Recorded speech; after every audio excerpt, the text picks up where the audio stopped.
Helen died alone on a cold tile floor while a night nurse scrolled her phone 2 hallways away. No one checked her room. No one knocked. And by the time I found her, eyes open, skin still warm, it was already too late. They called it natural causes. I call it neglect. And ever since that night, I've lived with one sound I can't unhear: the tick of a metronome and the silence that should have been broken. We were married 42 years.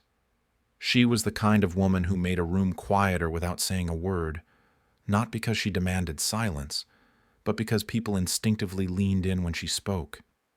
Every birthday card she ever sent had a handwritten note. Every grandchild had a scarf she knit herself. And when the early signs came, shaky hands, lost words, the occasional slip on dates, we faced it the way we faced everything else. Together.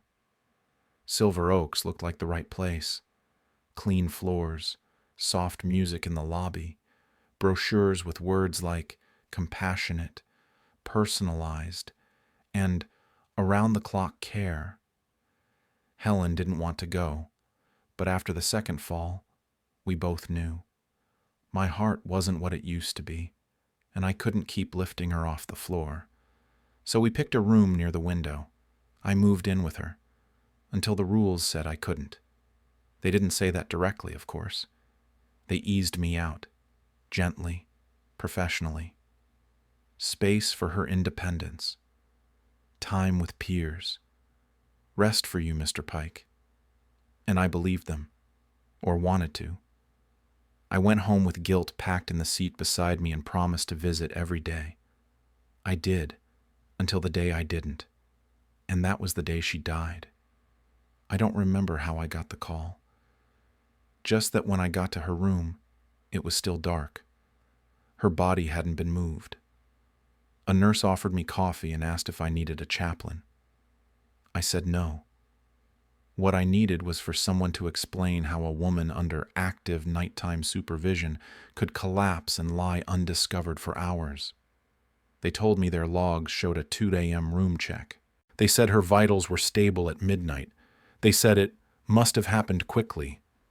I asked if they had hallway footage. They said no. I asked who was on shift. They named 3 people. Only one of them had actually spoken to Helen in the past week. That night, I went home and pulled her favorite chair across from mine. I set a pocket metronome, hers, from her old piano lessons, on the coffee table between us. Brass, square, old as time. I wound it once, let it start slow. Tick, tick, tick. Between 2 and 4 a.m., according to their records, she was alive, and then she wasn't. According to their logs, someone made rounds. According to their insurance statement, she passed peacefully. I kept thinking about those 2 hours, about how many seconds a human being can struggle to breathe, try to crawl, try to call for help. And I listened to the ticks like a countdown in reverse. I played the only voicemail I had from them. I don't even know why I saved it. You've been out for days. We have to move on. Good luck. That was it. No, we're sorry for your loss. No, Mr. Pike, we failed her. Just that chirpy voicemail from Lauren Sutton, the director, speaking like we were strangers canceling a cable subscription. The funeral was brief. I kept it that way. Helen wasn't one for drama, but I watched the cars pull away, watched our children hold back tears they didn't know how to release, and when the last one left, I sat under the crooked maple tree she always liked. She called it her good thinking tree. I didn't cry. I didn't pray.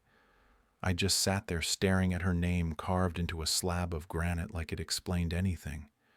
And when I went home, I sat in her chair and listened to that metronome. Tick, tick. I stared at the ceiling. I thought about the shape of the hallway where her room was, the angle of the security camera in the lobby, the shift changes, the sound her walker made on tile. Somewhere in those details was the truth. And if no one else was going to find it, then I would. Grief doesn't turn you into a detective overnight. At first, it just keeps you up, makes your coffee taste like cardboard, gives your hands something to do, stacking mail, watering plants you don't care about, polishing shoes you won't wear. But somewhere in that fog, a question starts to pulse. Why?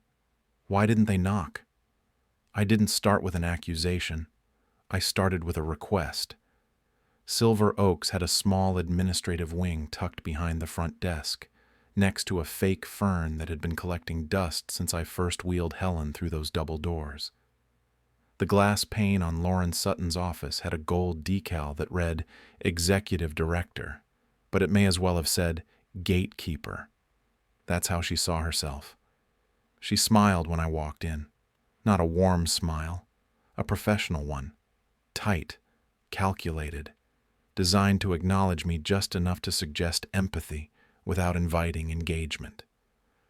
"Mr. Pike," she said, standing, "you don't need to make an appointment. You're always welcome here." I didn't sit. "Do you have a minute to talk?" "Of course." She gestured to the chair across from her desk, the kind with no wheels, meant to remind visitors who was stationary and who wasn't. I lowered myself into it slowly, letting the silence drag long enough to force her to make the first move. "I want to offer my deepest condolences again," she said. "Helen was a bright presence. We all felt her absence." "Did you?" I asked. She blinked. "Excuse me?" "Feel it. That night, between 2 and 4 a.m. Did anyone on your staff feel her absence then?" She clasped her hands. "I understand you're in pain." "No," I cut in. "You understand I'm angry." She shifted slightly. "Mr. Pike, I assure you our overnight protocol meets state standards. All residents are checked at the beginning of shift and then again at 2-hour intervals. All incidents are documented and reported to both family and the proper agencies." "I've read the handbook," I said. "Twice now. What I want to know is, who was supposed to be on the 3rd floor at 2 a.m., specifically near room 318? That would have been assigned to our overnight nurse, Rena Cole. And she checked that room?" "Yes," she said, too fast. I leaned in. "Did she check it, or did she check a box?" Her lips thinned. "Mr. Pike, if you're implying falsification of records—" "I'm not implying anything," I said. "I'm asking for answers." There was a long pause. Then she reached into a drawer and slid a copy of the night shift log across the desk. I recognized the formatting. Columns for time, initials, incident reports, all neatly typed, no notes in the margins, no timestamps, just one signature at the bottom, L. Sutton. "So you sign off on these?" "Yes." "Then you know they're accurate." "I trust my staff." "Should you?" Her jaw clenched. "Mr. Pike, I can tell this conversation is becoming emotionally charged. Would you like me to bring in our resident liaison?" "No," I said. "I want you to increase night rounds, especially between 2 and 4. 1 check per hallway every hour, not every 2.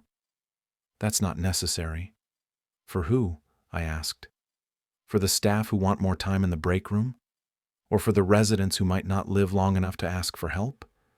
Her tone hardened. "We meet our regulatory obligations." "Regulations don't comfort the dying." She stood up, signaling the end of the meeting.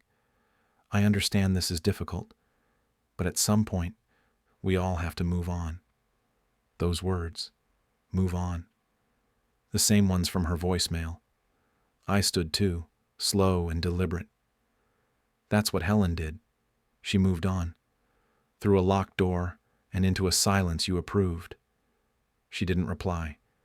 I stepped into the hall, the door clicking shut behind me like a verdict. Back in the lobby, the chairs were empty. The nurse's station was unattended, and for a brief, bitter second, I felt like I was the only one in that whole damn building still awake, still paying attention. But I wasn't. Rena Cole was coming off her shift, her jacket already on, hair tied up like she was trying to disappear. Her eyes caught mine, tired, wide, and something else. Guilt, maybe, or fear. "I was going to come talk to you," she said, voice low. I nodded toward the elevator. "Let me walk you out." We stepped into the parking lot, frost already climbing the edges of windshields. Her car was a faded red sedan with a cracked taillight and a seat full of fast food wrappers. "I don't blame you," I said. "Not yet." She swallowed. I checked on her. Around 1:45. She was asleep. "And after that?" She hesitated. "We're short-staffed after 2. Most nights I'm the only one covering the upper floors.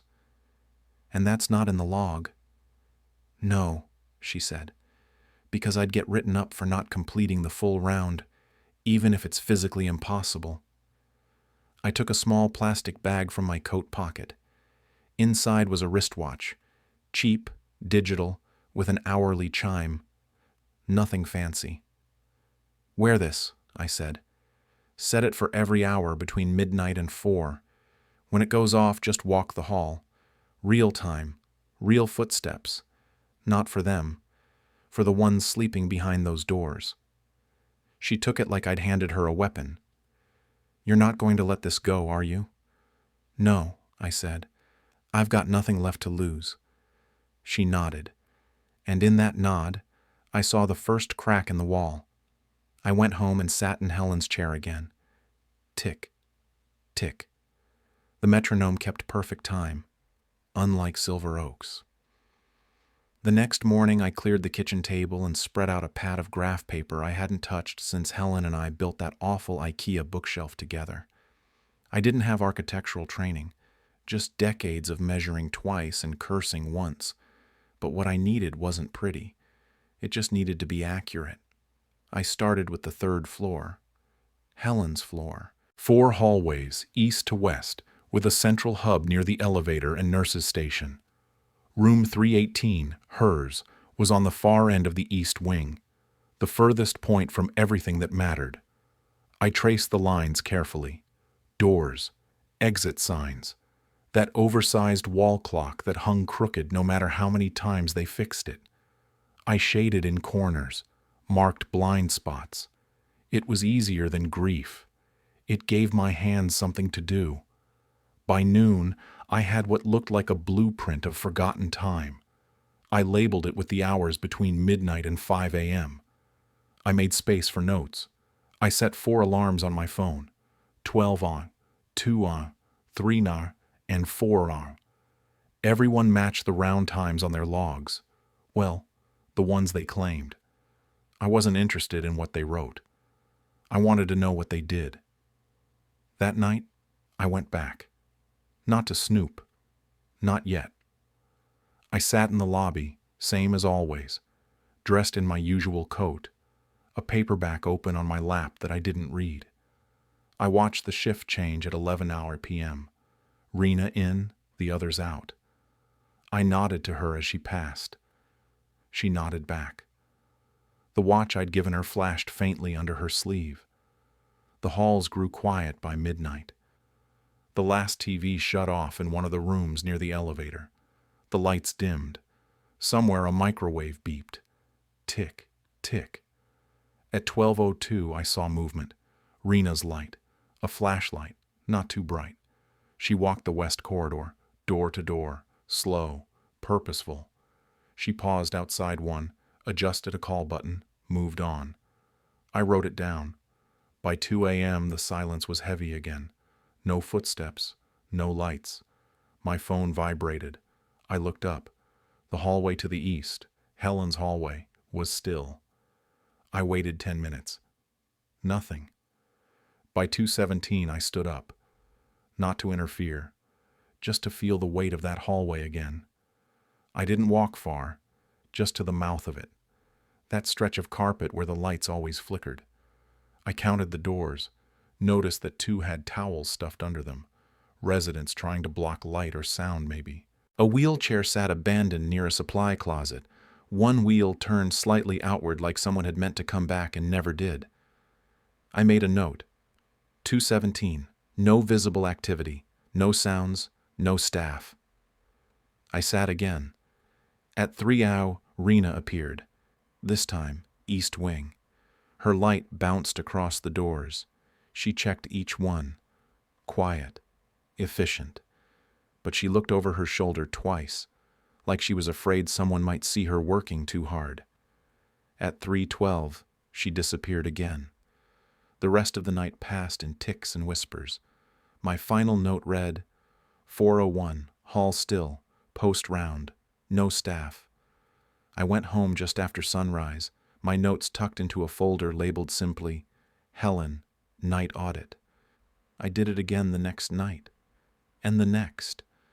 Over 3 nights I saw the same pattern. Rena making her rounds alone. No one else. The others signed the logs, but they didn't walk. They didn't knock. The halls were silent when they should have been checking pulses. Checking lives. On the 4th night, I caught Rena as she came off shift. She looked tired, more so than before. Her lips were pale, her voice even softer than usual. "They're cutting night coverage again next week," she said. "Budget. We're down to 2 per floor after midnight. That's not enough." She laughed once, bitter. It never was. I handed her another note, a small slip of paper with timestamps and hallway numbers. "This is what I've seen," I said. "What I've written. What I've kept." Her eyes scanned the page. "You're building a case." "No," I said. "I'm building a record. So when they lie, time doesn't." She hesitated, then nodded. "There's one more thing." She reached into her bag and pulled out a folded sheet, a copy of the staff schedule for the past 3 months. Highlighted in pink were dates where only one night nurse was on duty. The night Helen died was one of them. "They called it a clerical error," she said. "But it's not. They've been doing this for months." I took the sheet and tucked it into the folder with my maps, my notes, my time logs. My proof. When I got home, I made coffee and sat in Helen's chair again. The metronome clicked steadily beside me. Not just time anymore.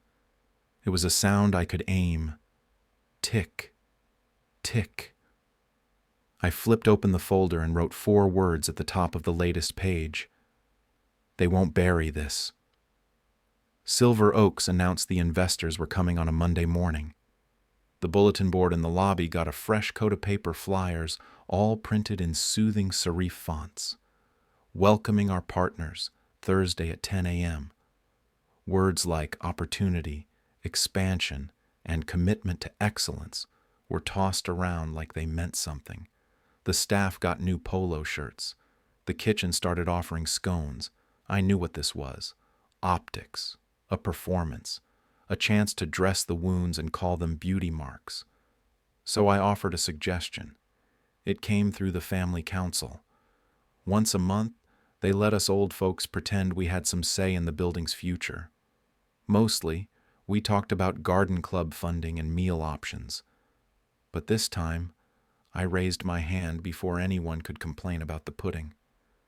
"I'd like to propose a brief safety demonstration," I said. 3 minutes, lights dimmed, night shift simulation. Show the investors how steady we are, even at 2 a.m. There was a pause. Even the woman who always talked about gluten-free gravy went quiet. Lauren Sutton, who attended these meetings only when PR demanded it, tilted her head like I'd spoken in Morse code. "A lights-off demo? In the middle of the day?" "Not off," I said. "Dimmed, like overnight lighting. Enough to walk. Enough to prove we can handle ourselves when it's quietest." Someone near the back said, "That's actually not a bad idea." Lauren smiled, but only with her mouth. "I'll have to run it by compliance," which meant she needed time to figure out if this would help or hurt her numbers. She called me the next morning. "We'll do it," she said. "Thursday morning, 9:45, just before the investors tour the East Wing. 3 minutes of dim lighting, a walk-through." "And who will walk?" I asked. "The staff on shift," she said. Our best. You'll see. I thanked her politely, hung up, then added a fresh sheet to the folder. Thursday, dress rehearsal. I arrived that morning in a jacket Helen once said made me look like I worked for the post office. It was boxy, navy blue, and had deep pockets, perfect for notes and that tiny metronome. The lobby smelled like cinnamon and pine-scented candles, which made it feel less like a care facility and more like a real estate open house. The receptionist wore mascara for the first time in months. A man with slicked-back hair and a tablet nodded to everyone like a cruise director. At 9:44, Lauren gave the nod. The lights dimmed. I clicked the metronome in my pocket. Tick, tick. In that brief hush, I listened hard. For footsteps, for door hinges, for voices. What I heard was silence. 30 seconds in, nothing moved. The east corridor, the one that had swallowed Helen whole, stayed dark and untouched. A nurse at the desk flipped through papers, pretending to be busy. A janitor leaned on his mop like a soldier waiting for orders. Then, finally, movement. A single flashlight. Rena. Her beam cut across the carpet like a lighthouse in fog. She moved quickly but deliberately, checking 3 doors, then another 2. Not pretending, not performing, working. 1 minute left.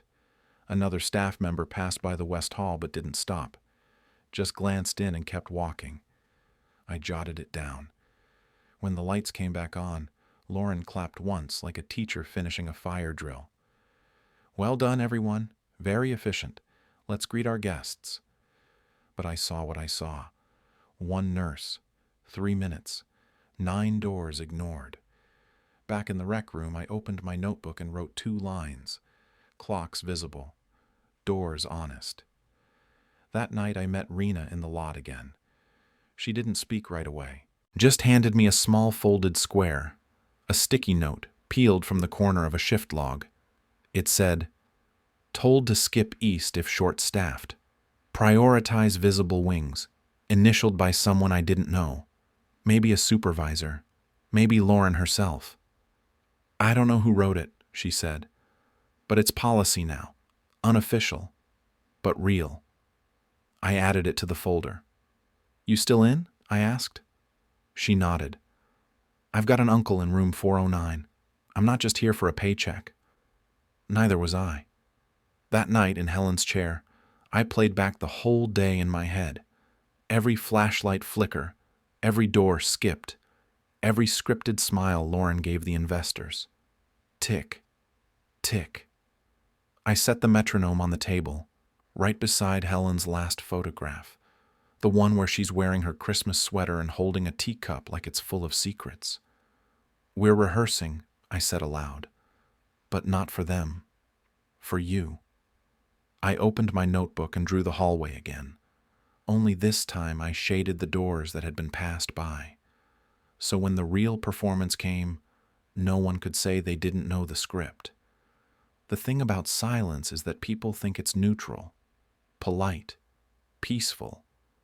But silence isn't neutral. It's permission. It's the sound of looking the other way. And Silver Oaks had become very good at looking the other way. Investor Day arrived like a parade. A dozen strangers in polished shoes and business casual grins. They came with portfolios under their arms and words like diversification and legacy brand positioning. The lobby had been staged down to the last detail. Jazz on the speakers, fresh flowers on the desk. Even the smell was curated, something like vanilla and antiseptic. I was there, of course, not to schmooze. To watch. Lauren wore a white blouse so crisp it looked starched into submission. She greeted each guest by name, shaking hands like a senator. The new assistant manager hovered beside her with a clipboard and a look of constant panic. "Thank you for coming," Lauren said brightly. "At 10:30 we'll take a short walk through the East Wing. Before that, we'd like to offer a short demonstration of our overnight readiness protocol. Just 3 minutes, Simulated night shift, reduced lighting, a taste of how well our team performs under low visibility conditions. She smiled like it was her idea. I stood near the back of the group, unnoticed. I looked like someone's uncle who got lost on the way to the vending machine. Just another old man with a paper in his hand in bad posture. Perfect cover. The lights dimmed. I tapped the metronome in my pocket. Tick, tick. For the first 30 seconds there was movement. A staffer with a flashlight began down the main hall. Not Rena. Someone I didn't know. Young, nervous. He walked quickly, glancing toward the group more than the doors. No knocking, no checking. Just a walk. By minute 2, things slowed. One of the guests whispered, "Is this supposed to be this quiet?" No one answered. Then, like clockwork, Rena appeared. Her beam was smaller, softer. She didn't rush. She touched each door gently, paused, listened, made a note. One of the investors watched her like she was solving a riddle. He leaned over to Lauren. "She the only one doing rounds?" Lauren cleared her throat. "We rotate roles. Cross-functional competency." The man nodded but didn't look convinced. The final minute passed in a hush so thick it made the carpet seem deeper. There was no sound but Rena's shoes and the faint tick I kept time to my pulse. Then the lights returned. "Thank you," Lauren said, loud and bright. "That concludes the demonstration. As you can see, our team moves with precision and care, even in challenging conditions." The investors clapped. Politely. The kind of applause you give a child's recital, not a professional system. Lauren caught Rena by the elbow as she walked back, smiled, said something too quiet to hear. Rena's face didn't move, just nodded once and kept walking. But I saw it, the shame and the pride. She was the only one who walked, the only one who cared. Later, after the tour, I watched 2 of the investors speaking near the reception desk. One of them pointed toward the east wing and said, "I didn't see anyone walk that section but the nurse." The other shrugged. "They had logs, though. Maybe we missed it." Maybe. That night I didn't go home. I stayed in the common lounge, brought a thermos of black coffee and sat near the back. The night staff didn't even blink. Just another widower too scared to sleep. I waited. At 2 a.m., I stood quietly and walked to the same hall, Helen's hall. This time I carried my phone, and I recorded. Wall clock, 2:17 a.m. Camera angle, still frame. Motion, none. At 2:30, Rena appeared again, alone. Her watch chirped. She walked slowly, checked 5 rooms. The others stayed dark. I captured it all. The next morning I clipped the footage into short loops. No editing, just timestamps and silence. One from the demonstration, one from the real night, one from the official log that said 5 staff were on duty. Then I printed photos, screenshots of the hallway clock, a log that read 02 Sao round complete, a motionless corridor, Rena's shadow, walking alone. I placed the metronome on the table, played the videos side by side, tick, tick. I stared at the difference between promise and practice, and I wrote down 5 words. Real care has footsteps in it. That was the line I'd say when the moment came. Not loud, not angry, just true. I called the family council chair the next morning. "I'd like to speak at the investor breakfast," I said. He hesitated. "It's mostly financial updates. I won't talk long." Another pause. "I'll see what I can do." I hung up and looked at the wall clock again. Not just numbers now, not just minutes. Proof. Tick. Investor Day came dressed in soft jazz and French roast. The breakfast spread looked like it came from a hotel brochure. Croissants in linen baskets, glass pitchers of orange juice sweating gracefully, little tongs for bacon. The kind of hospitality that says, "See? We care. Lauren stood near the head of the table in a navy pantsuit, hair tucked behind one ear like a corporate anchor. "We're so glad you're here today," she said. "Silver Oaks is more than a facility. It's a promise.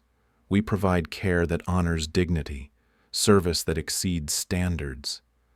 I stood against the far wall, just another retired man in a gray sweater, holding a folded envelope in one hand and something far heavier in the other. They'd given me 5 minutes to speak.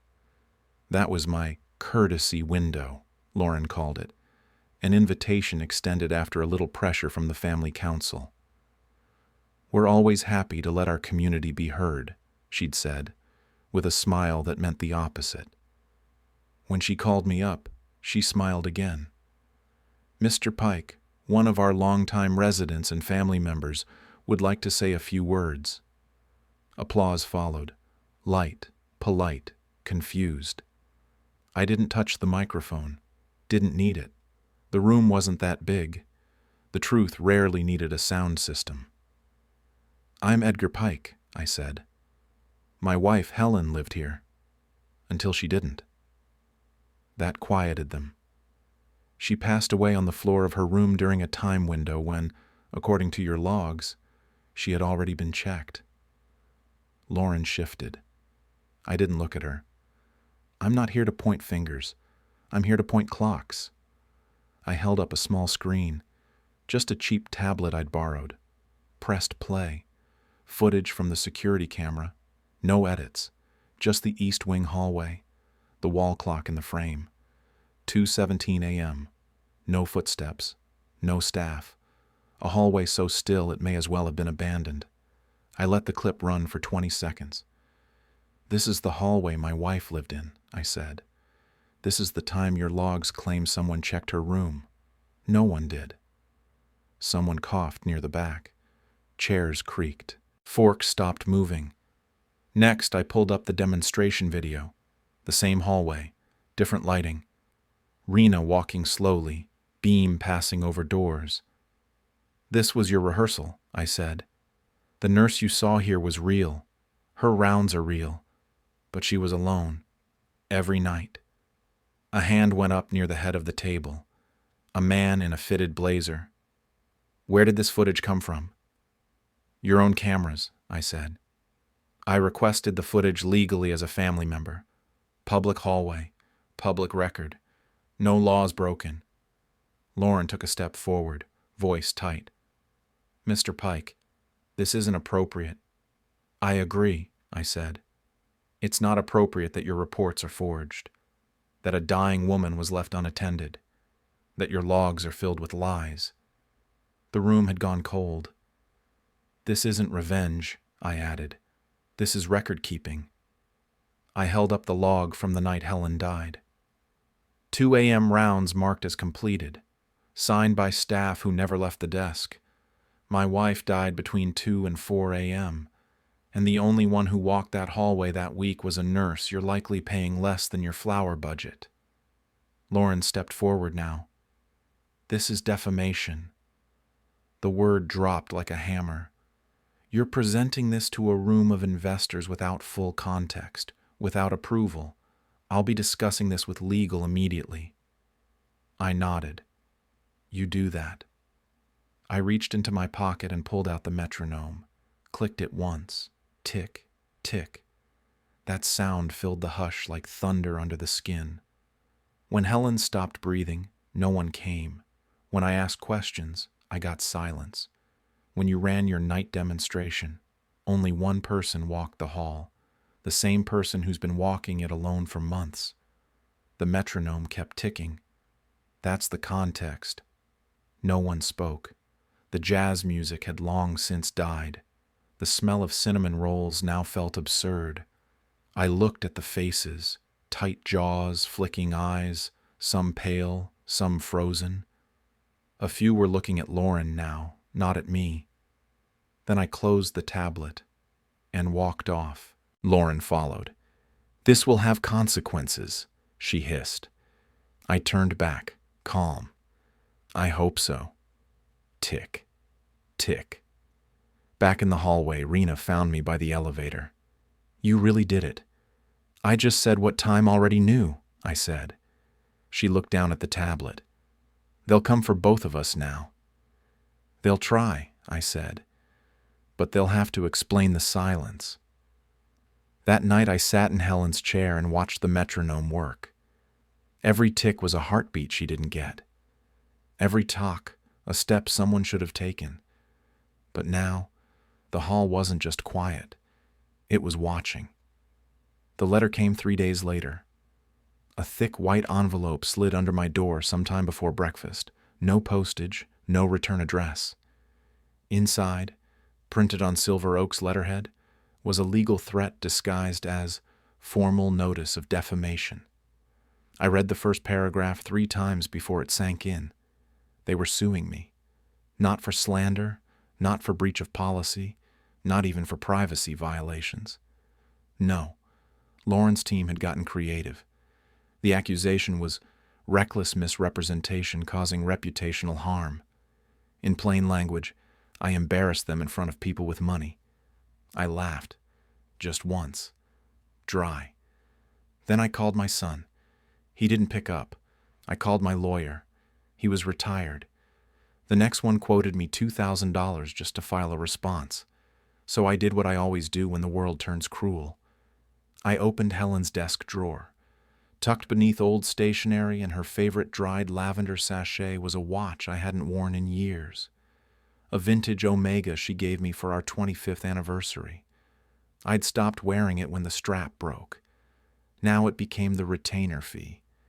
Pawned it for $1,700, enough to get a basic reply filed. I sat in the cafe across the street from the pawn shop, hands shaking more than usual. Signing the legal paperwork felt heavier than the box we buried Helen in. At least that box didn't follow me with paperwork and deadlines. Rena texted later that evening. Just a single line.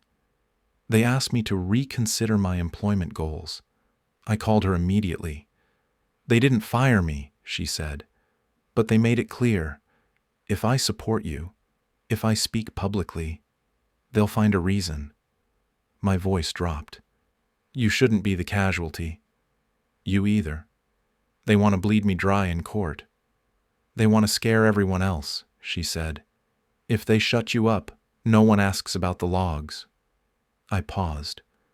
Would you testify? She was quiet for a long time. I want to, she said, but I've got a daughter. I can't lose my health insurance. I'm not asking you to sacrifice yourself, I said. But maybe there's another way. I reached out to the court that week, filed a motion to protect future witnesses from retaliation. I didn't even know if such a thing existed. I just knew I needed to try. And while I waited, the building turned colder. Not physically. No, the temperature stayed the same. But the air changed. Staff who used to nod now avoided my eyes. Neighbors who once smiled in passing pulled their curtains. I wasn't a grieving husband anymore. I was radioactive. Even Lauren's tone changed. She didn't bother with pleasantries anymore. Her emails came through with lines like, "Please cease unsanctioned surveillance of facility operations. You are not authorized to conduct or document staff activity. Further disruptions will lead to termination of your tenancy." Tenancy. That word hit hard. Silver Oaks didn't call us residents. To them, we were leases and liabilities. At night, I sat in Helen's chair and rewound every conversation, every email, every hallway walk. The metronome ticked beside me like a countdown to something I couldn't yet name. Tick, tick. What would Helen say if she saw me now? Would she tell me to stop? To rest? Maybe. But I think she'd know the truth too. Silence is where rot begins. One night, Rena sent me a voice message. She didn't dare write it. "They're changing the logs," she whispered. "Backdating checks, making it look like we always walked." "Can you prove it?" I whispered back. I started copying them. Quietly, From the system. I have 2 weeks' worth. They don't match the real schedule. My hands trembled. You're risking everything. So are you. Will you speak, if protected? Yes. I took that recording, transcribed it by hand, and attached it to my next court filing. It wasn't admissible yet, but it was a start. I filed a motion demanding 3 things.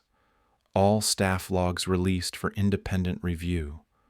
All hallway footage from the month before Helen's death. A protective order for any employee who comes forward. Lauren's lawyer responded in 3 hours. Motion opposed on all grounds. But the court didn't say no. They scheduled a hearing, a real one, with dates, witnesses, evidence. I called Rena. They're going to hate us, she said. Let them. That night, I didn't sit in Helen's chair. I sat in mine. For the first time in weeks, I didn't feel like I was fighting a ghost. I was fighting something real, and it could bleed. No one claps in civil court. There's no gavel bang like in the movies. No dramatic objection, shouting matches. Just murmurs, papers, and a judge with tired eyes flipping through folders that smell like copy toner and old ink. But that's exactly what made it perfect. Because facts don't need applause. They just need daylight. The hearing was held in a cramped room with flickering lights and a water dispenser that growled every few minutes. Silver Oaks brought 2 lawyers in charcoal suits, 1 laptop, and a stack of printed binders. I brought 1 manila folder, a borrowed tablet, and Rena. She sat beside me in a beige sweater, looking smaller than I'd ever seen her. She didn't speak, just nodded when the judge asked if she was present voluntarily. Lauren wasn't there. Her name was on everything, the original filings, the responses, the counterclaim, but she was unavailable for personal reasons. Instead, they sent a VP of something with a practiced smile and a vague sense of superiority. The judge, an older woman named Carter, read through the filings like a surgeon checking vitals. Quiet, sharp, no wasted motion. "Mr. Pike," she said, looking over her glasses, "you're requesting release of internal records, footage, and staff protection for whistleblowing, correct?" "Yes, Your Honor."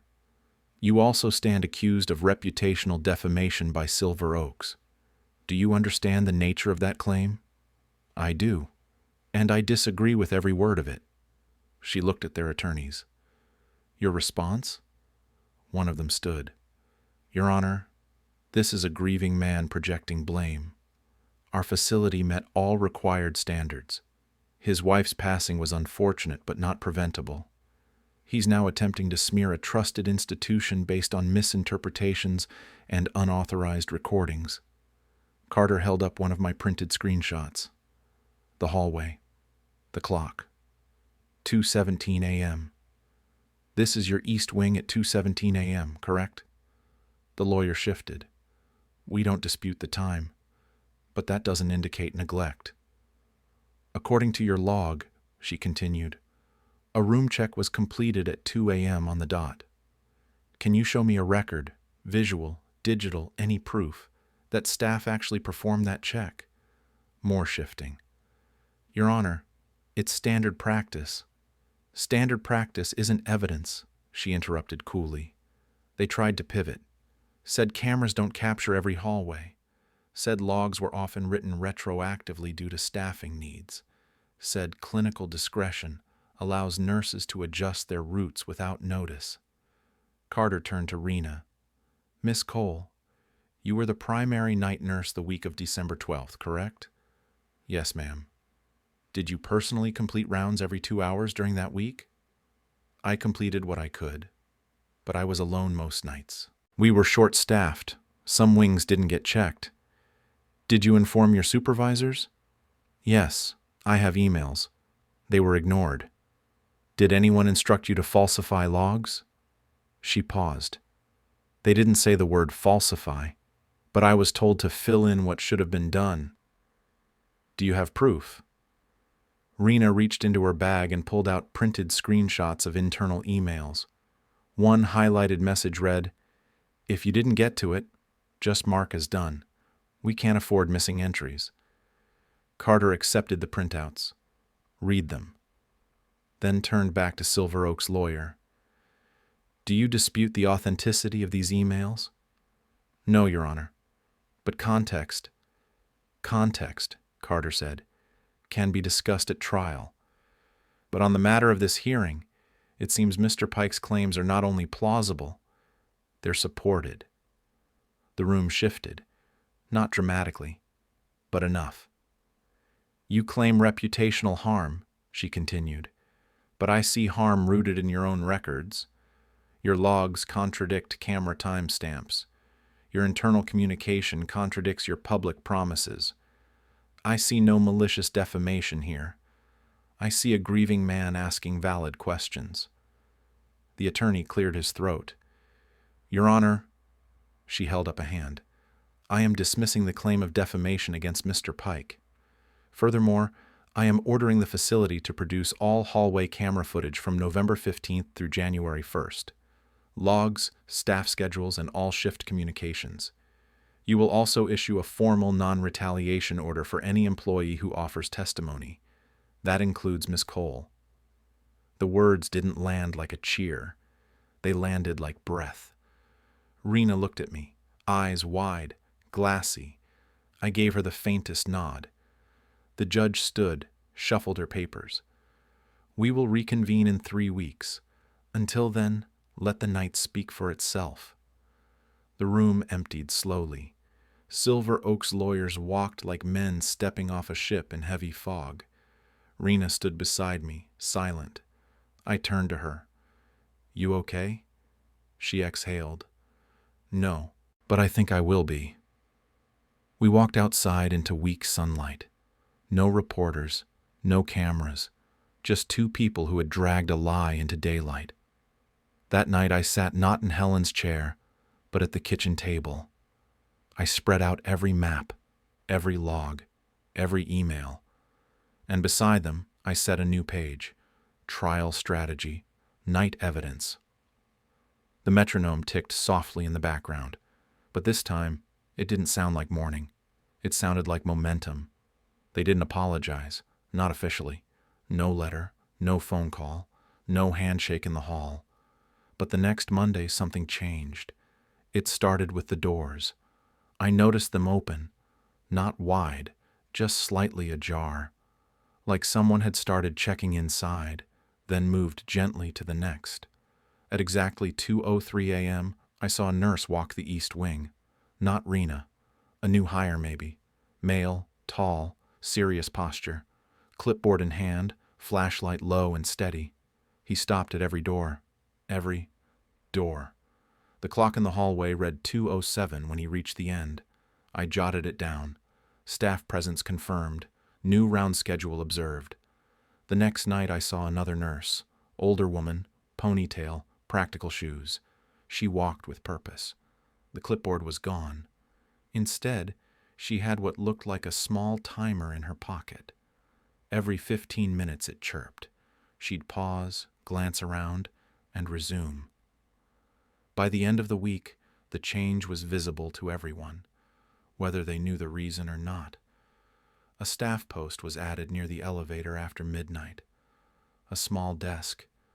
Not much, just a folding table, a plastic chair, and a rotating shift presence. But it meant someone was awake. Someone was watching. They didn't announce it, didn't boast. But I noticed the cameras were angled differently now. Wider, not just the lobby. Now the halls were visible too. Lauren Sutton was placed on administrative leave pending review. The memo on the bulletin board used her full name, like they wanted it to sound procedural. But the staff knew. You could feel it in the way they moved. Less robotic, more aware. Rena didn't quit. In fact, she got a raise. Not much, but enough to cover her daughter's school lunches and a set of new work shoes. She showed me the pay stub one afternoon just outside the vending machine room. Her hands shook a little, like it was too fragile to trust. "They said it's for service consistency," she said. "And the non-retaliation clause?" Signed and scanned. Twice. I smiled. Time got their attention. "They hate you now," she added, not unkindly. "I didn't want them to like me," I said. "I wanted them to work." The defamation case was officially closed, dismissed with prejudice. That meant they couldn't try again, couldn't keep me tied up with paperwork and lawyer fees, couldn't silence the hallway anymore. I marked the date in my notebook like a birthday. Case closed. System acknowledged. In return, I gave something back, not to them, to the night. At the front desk, I left a small box, unmarked, except for a note taped to the top, 02104-1. Inside were 6 pocket timers, 3 packs of AA batteries, and a single handwritten checklist. Door 1 knocked. Door 2 visual check, door 3 verbal call. Door 4 breathing confirmed. I added no names, no signature, just one line at the bottom. Not for the reports, for the rooms. The receptionist didn't ask where it came from, just slid it behind the counter with a quiet nod. That night I sat in the lobby, not hiding anymore, not watching through the corner of my eye, just present. Rena walked past and smiled. "You're not going to stop, are you?" I shook my head. "No." The metronome sat on the armrest beside me. Tick, tick. I watched the nurse at the new midnight desk sip tea from a thermos and click something on a screen. The hallway lights flickered softly, then stabilized. A door opened, then another. Footsteps. Gentle, rhythmic. A real night shift. I didn't feel triumphant. Didn't feel like I'd won anything. But I didn't feel powerless anymore either. In the notebook, I wrote the last entry of the night. Care without presence is a ghost. Presence is louder than protocol. I didn't sleep that night. Not because I was haunted, because for the first time in weeks, I wasn't alone in the dark. The lobby at night had its own kind of silence, one that didn't feel empty anymore. It felt like someone was listening. I took my usual chair near the bookshelf where Helen used to wave goodnight before bed. That spot had become sacred, not from grief, from purpose, a place where things started, shifted, and came full circle. The metronome sat on the armrest beside me. Tick, tick. No longer a reminder of what wasn't done. Now, a measure of what had changed. I heard footsteps behind me, slow even. A nurse, male, clipboard gone. He didn't glance at me, just nodded as he passed. Calm, confident, not rushing, not hiding. Another door opened. Tick. Another pair of steps followed. Soft soles, rubber heels. Female. Maybe new, maybe temporary. It didn't matter. They were here. That was the point. I looked down at the notebook in my lap. Thicker now, dog-eared at the corners. Maps, logs, court transcripts, scribbles, sketches, questions. There was no grand victory page, just a final section titled, "What We Keep Underneath It," I'd written. Rena stayed. The hallway was walked, doors opened, silence answered, time was witnessed. For a while, I watched the seconds tick by on the old analog wall clock, the one that always hung slightly crooked. No one had straightened it yet. Maybe no one would. But it still told the truth. I thought of Helen. Not her death, but the way she hummed when she folded laundry, or how she always added one extra tea bag for strength. She liked strong tea, even if it stained the cups. She called it color. That's what this had been in the end. Not a crusade. A restoration of color in a place that had gone gray. The next morning, I did one last thing.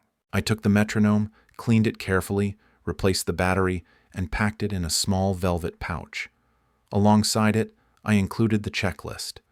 I left it at the front desk with a note. For the new ones, so they remember the beat. EP. I didn't sign it out of pride. I signed it because names matter when silence has ruled too long. The staffer behind the desk, a young man I didn't recognize, read it, then looked at me. "You're the one from the hearing." "Depends who's asking." He smiled, small. "They talk about you like a myth." "I'm just a man who stayed up too late," I said. He tapped the pouch gently. "We've started using these." "I know." I left without another word. That evening, I returned to my apartment. I passed Helen's chair, still draped with her old shawl, and let my fingers brush the fabric. I didn't sit there anymore. That chair belonged to memory now, to peace. I sat at the table, opened a new notebook, blank, waiting, and stared at the first page. No maps, no battles, just a line at the top. If someone is watching, someone is safe. And maybe that was it. Not justice, not revenge, just vigilance with a heartbeat. Tick. I closed the notebook, stood up, and stepped into the hallway. Not to watch, to walk, because some silences are worth keeping, but not the ones that kill.